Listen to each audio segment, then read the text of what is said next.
The last video in this course is what to expect in Exercise Science 495. 495 should be your culminating class. You should have no other classes after you complete this class.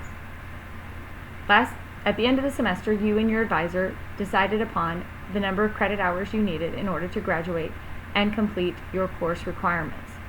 You might be taking a 9 credit hour internship, which will require 350 hours of work, or a 12 credit hour internship, which will require 450 hours of work. In addition to the hours that you work, you will also be expected to do an every other week discussion post and an every other week time card. So, one week you will do a discussion post, the next week you will turn in a time card. And that will go on throughout the semester. Even if you finish your hours, you'll still be expected to turn in those things. In addition, you'll be required to do a reflection paper at the end of the semester, as well as turn in a revised copy of your resume, including the new internship on your resume. Finally, you will have a midterm evaluation from your supervisor, as well as a final evaluation from your supervisor, and your evaluation of the course itself.